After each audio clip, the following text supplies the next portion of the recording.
Hello friends, welcome back Spain news channel நண்பர்களே. 2026 முதல் சூரிய கிரகணமானது இன்னும் கொஞ்ச நாளில் நடக்க இருக்கு. இந்த கிரகணம் நடைபெறதுனால 3 ராசிக்காரங்க இதெல்லாம் இழக்க நேரிடும்.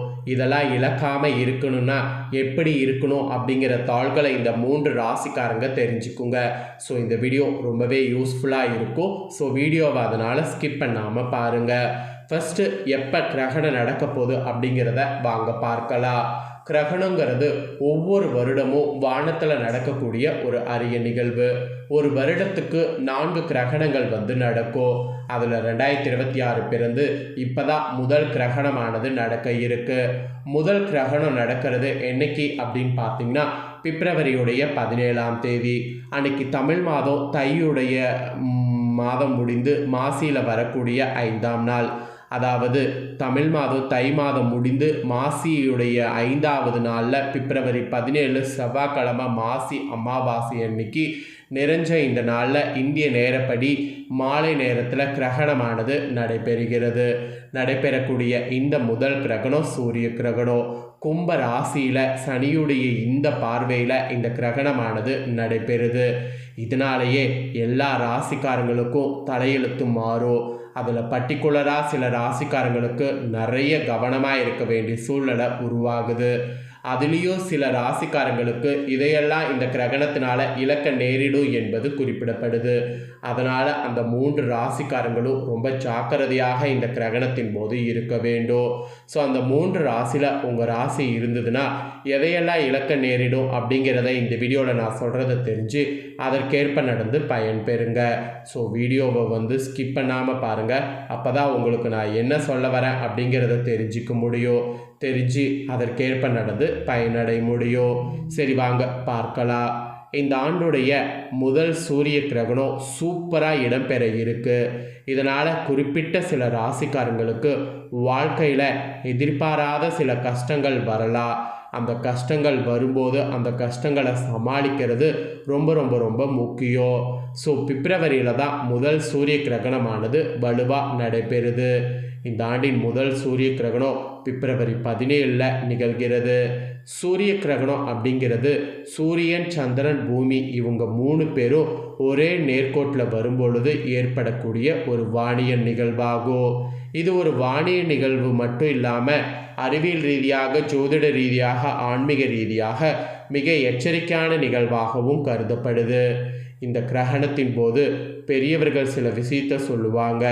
வெளியில் செல்லக்கூடாது, கிரகணத்தின் போது சாப்பிடக்கூடாது, இந்த மாதிரி பலவற்றை பெரியவங்க சொல்லுவாங்க. ஆனால் அதை நாம் ஃபாலோ பண்ணாமல் இருந்தால் அது நமக்கு பெரிய ஆபத்துக்களை ஏற்படுத்துங்கிறது இப்போ இருக்கக்கூடிய ஜென்ரேஷனுக்கு தெரியாமல் கிரகணத்தின் போது வெளியே வர்றது, சாப்பிட்றது இந்த மாதிரிலாம் பண்ணுறோம். தயவு செய்து அந்த மாதிரிலாம் பண்ணாதீங்க. அதே போல் ஜோதிடத்தின்படி சில ராசிக்காரங்க எச்சரிக்கையாக இருக்க வேண்டும் என குறிப்பிடப்படுது. ஏன்னா இந்த சூரிய கிரகணத்தின் போது சூரியனும் ராகுவும் இணைகிறாங்க. இவங்க இணைந்து உருவாகும் போது கிரகணத்தில் நிறைய பார்த்திங்கன்னு வச்சுக்கோங்களேன் கெட்டது நடக்க வாய்ப்பு இருக்குது. அதுலேயும் இந்த 3 ராசிக்காரங்களுக்கு அதனாலேயே அதிக கவனத்தோடு இருக்க வேண்டும் என கூறப்படுது. ஸோ அதில் உங்கள் ராசி இருக்கா அப்படிங்கிறத வாங்க பார்ப்பீங்க. இவ்வளோ நேரம் கிரகணம் நடக்கிறத பற்றி டீட்டெயில்டாக சொல்லிட்டேன். இப்போ கிரகணத்துடைய தாக்கத்தினால எதெல்லாம் இழப்பீங்க, அது இழக்காமல் இருக்க எப்படியெல்லாம் கவனமாக இருக்கணும் அப்படிங்கிறத தெரிஞ்சுக்குங்க. அதே போல் இந்த கிரகணம் நடக்கக்கூடிய டைமிங்கு, இந்த கிரகணத்தின் எங்கே தெரியும் அப்படிங்கிறத கூட ஆல்ரெடி ஒரு வீடியோ போட்டிருக்கேன். அதை பார்க்கலாம், நம்ம சேனலுக்குள்ளே போய் செக் பண்ணி பாருங்கள், வீடியோ இருக்குது. சரி, இப்போ கடகராசிக்காரங்களுக்கு என்ன மாதிரி இழப்புகளை சந்திப்பீங்க, அதை நீங்கள் எப்படி மேனேஜ் பண்ணும் அப்படிங்கிறத வாங்க பார்க்கலாம். ஏன்னா ஃபஸ்ட்டு உங்கள் ராசிக்கு தான் இழப்புகள் நிறைய ஏற்படும் என்பது குறிப்பிடப்படுது. ஸோ கடக ராசிக்காரங்களுக்கு ஆக்சுவலி 8வது வீட்டில் கிரகண யோகமானது உருவாகுது. இது ஜோதிடத்தில் அஷ்டம பாவம் என்று சொல்லலாம். அஷ்டம பாவம் என்பது ஆயுள், விபத்து, தடங்கல்கள், அவமானம், நீண்டகால நோய்கள் மற்றும் ரகசியமான விஷயங்களை காட்டக்கூடிய ஒரு இடமாகும். ஸோ கடகராசிக்காரங்களுக்கு இந்த வீட்டில் தான் இந்த ஆண்டுடைய முதல் சூரிய கிரகணம் உருவாகிறது. இதனால் இதய சம்பந்தமான பிரச்சனைகள் இருக்கக்கூடிய உங்கள் ராசிக்காரங்க மிகுந்த கவனத்தோடு இந்த கிரகணத்திலிருந்து இருக்க வேண்டும். ஏதாவது இதயத்தில் சின்னதாக ப்ராப்ளம் வருது அப்படிங்கிறத தெரிஞ்சுக்கிட்டிங்கன்னா உடனே மருத்துவரை பார்த்து அதை சரி பண்ணிக்கோங்க. அதை மேலும் மேலும் வளர விடாதீங்க. அதை வளர விட்டிங்கன்னா அது உங்களுக்கு ஏதாவது ஒரு வகையில் பெருசாக பாதிப்பை ஏற்படுத்தும். அப்புறம் தம்பதிகளிடையே கருத்து வேறுபாடுகள் வர வாய்ப்பு இருக்குது. இதனால் தேவையற்ற வாக்குவாதங்களை தவிர்த்துக்குங்க. அதுதான் நல்லது. மெயினாக செலவுகள் உயர்த்த சேமிப்புகள் குறையக்கூடிய கட்டுப்பாடாக இருப்பது நல்லது.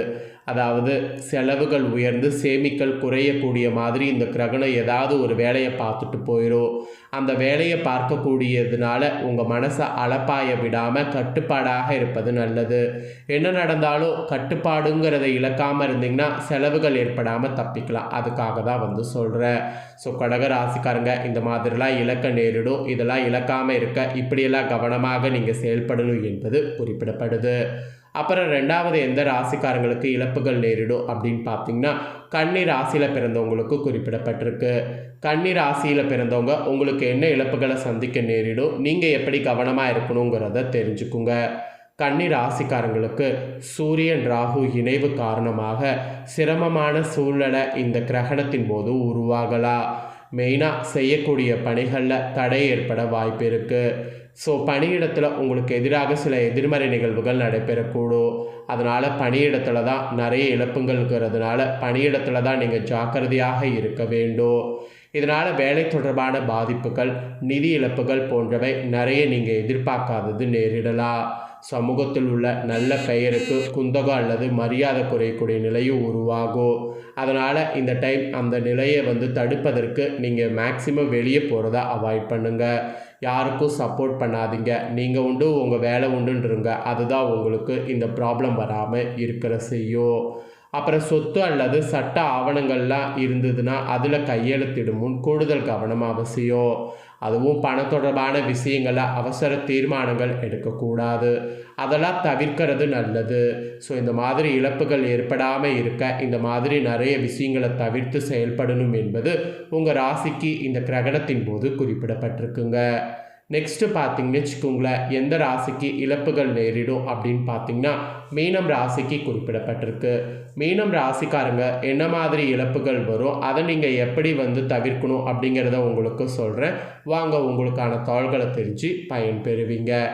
மீன ராசிக்கு கிரகண யோகமானது 12வது வீட்டில் உருவாகுது. இந்த 12ஆம் வீடு என்பது விரயஸ்தானமாகும். இந்த விரயஸ்தானம் எதிர்பாராத செலவுகள் மற்றும் நிதி இழப்புகளை குறிக்கக்கூடிய இடமாகும்.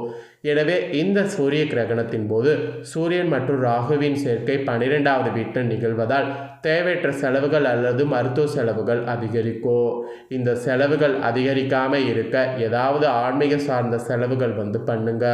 கோவிலுக்கு போகிறது, கோவிலில் ஏதாவது பிரசாதம் செஞ்சு கொடுக்கறது, கோவிலில் ஏதாவது தானம் பண்ணுறது, இந்த மாதிரி செலவுகள் செய்திங்கன்னா தேவையற்ற செலவுகள், மருத்துவ செலவுகள் அதிகரிக்காமல் தடுக்கப்படும். அப்புறம் பயணங்களால் அலைச்சல் மற்றும் உடல் சோர்வு ஏற்படக்கூடும். அதனால் பயணங்கள் மேற்கொள்வதை முடிஞ்ச அளவு தவிர்த்துக்குங்க. மெயினாக விபத்துக்கள் ஏற்பட வாய்ப்பு இருக்கிறதுனால இரவு நேர பயணங்களை தவிர்த்துக்குங்க. பயணங்கள் மேற்கொள்ள வேண்டிய சூழ்நிலை இருக்கிறவங்க இரவு நேர பயணங்களை தவிர்த்துக்கிறது நல்லது. ஏன்னா விபத்துக்கள் நிறைய ஏற்பட வாய்ப்பு இருக்குது. ஸோ இந்த மாதிரியான இழப்புகள்லாம் உங்களுக்கு வரும். இதை நீங்கள் தடுப்பதற்கு இப்படியெல்லாம் இருக்கணும் என்பது குறிப்பிடப்படுது. ஸோ இந்த மாதிரி தாங்க இந்த 3 ராசிக்காரங்களுக்கு இப்படியெல்லாம் இழப்புகள் வரும், இப்படி கவனமாக இருக்கணும் என்பது குறிப்பிடப்பட்டிருக்கு. அதுக்குன்னு மற்ற ராசிக்காரங்களுக்கு இழப்புகள் இல்லை அப்படிங்கிறது சொல்ல வரல. மற்ற ராசிக்காரங்களுக்கு இழப்புகள் இருக்குது. ஆனால் மற்ற ராசிக்காரங்களை காட்டிலும் இந்த 3 ராசிக்காரங்களுக்கு தான் பயங்கரமான இழப்புகள் இருக்குது. அதனால் இந்த 3 ராசிக்காரங்க தான் ரொம்ப கவனமாக இருக்க வேண்டும். அதனால தான் இந்த வீடியோவில் அந்த 3 ராசிக்காரங்க யார், என்ன மாதிரி கவனமாக இருக்கணும், எப்படி இழப்புகள் வரும் அப்படிங்கிறத எல்லாமே தெளிவாக ஷேர் பண்ண இந்த தாள்களை தெளிவாக இந்த வீடியோவில் நீங்கள் தெரிஞ்சிருப்பீங்க. தெரிஞ்சதுக்கேற்ப நடந்து பயன்பெறுங்க. இதை நீங்கள் பார்த்து பயன்பெறுவது போல் உங்கள் ஃப்ரெண்ட்ஸ் ஃபேமிலியில் இருக்கிறவங்களும் பார்த்து பயன்பெறணும் அப்படின்னு நினச்சிங்கன்னா வீடியோ லைக் பண்ணி உங்கள் ஃப்ரெண்ட்ஸ் ஃபேமிலிக்கு ஷேர் பண்ணுங்கள். உங்கள் ஃப்ரெண்ட்ஸ் ஃபேமிலியில் இருக்கிறவங்களும் வீடியோ பார்க்கட்டும். அவங்களும் பார்த்தீங்கன்னு வச்சுக்கோங்களேன், இந்த 3 ராசியில் இருந்தாங்கன்னா இந்த தாள்களை தெரிஞ்சு இதற்கேற்ப நடந்து பலன் பெறட்டும். இதே போல் புதிய அப்டேட்டான நிறைய வீடியோ நம்ம சேனலில் போடப்படும்.